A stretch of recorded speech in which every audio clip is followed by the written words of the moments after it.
Pernah nggak sih kamu kepikiran kenapa kita nyebutnya Egypt, padahal orang Mesir sendiri nyebut negaranya bukan itu? Atau kenapa China bisa dinamain gitu, padahal jelas-jelas itu bukan nama yang mereka pakai? Nah, kali ini kita bakal ngebahas sesuatu yang sering banget kita sebut tanpa mikir. Nama-nama peradaban besar yang ternyata udah berubah dari nama aslinya.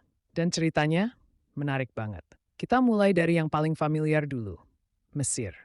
Orang Indonesia nyebutnya Mesir. Orang Barat bilang Egypt. Tapi tahukah kamu, orang Mesir sendiri nyebut negaranya Misr atau dalam versi klasiknya Kemet.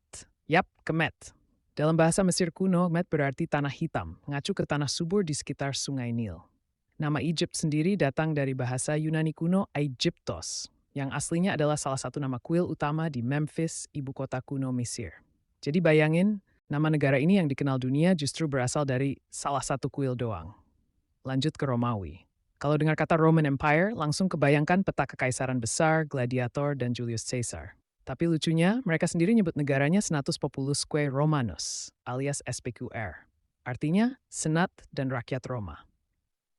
Tapi tunggu dulu, itu pas udah zaman Republik dan Kekaisaran.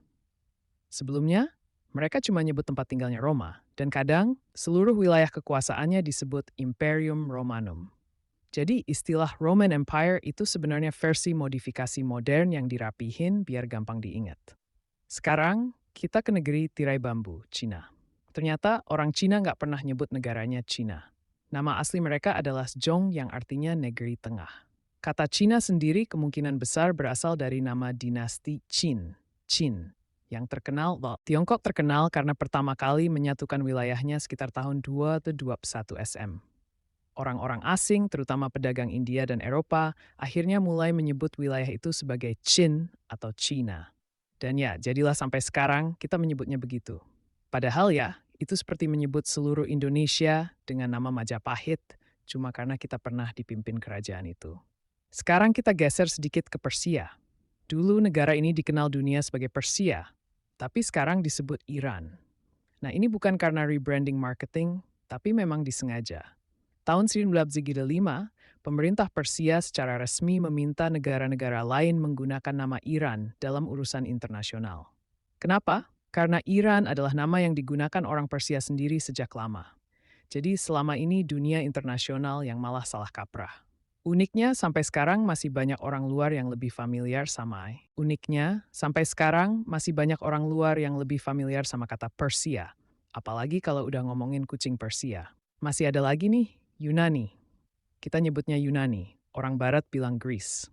Tapi orang Yunani sendiri, mereka bilang negaranya Hellas dan mereka adalah Hellenes. Kok bisa beda jauh? Nama Greece berasal dari kata Latin Graecia, yang awalnya cuma nama suku kecil. Sama kayak Egypt tadi, nama ini jadi global. Karena dikenalkan lewat teks-teks Romawi dan Latin, padahal bukan sebutan nasional mereka sendiri. Dari semua ini, kita bisa lihat satu hal menarik. Sejarah bukan cuma tentang perang dan kerajaan, tapi juga soal nama. Nama-nama peradaban bisa berubah karena banyak hal. Kolonialisasi, perdagangan, salah dengar, atau cuma karena dunia luar lebih suka sebut nama yang gampang. Dan yang paling menarik, kadang nama asli justru hilang dan tergantikan. Dan tergantikan total. Bayangin, kamu dipanggil nama panggilan terus-terusan sampai kamu lupa nama asli sendiri. Kayak gitulah yang terjadi sama banyak peradaban besar di dunia. Jadi lain kali kalau nyebut Egypt, China, atau Greece, ingat mungkin itu bukan nama asli mereka. Dan bisa jadi mereka pun nggak kenal nama yang kita ucapin. Pernah nemuin nama-nama unik lain yang ternyata berubah juga? Coba tulis di komentar. Use to like dan subscribe buat video seru, igal semangat dan uran.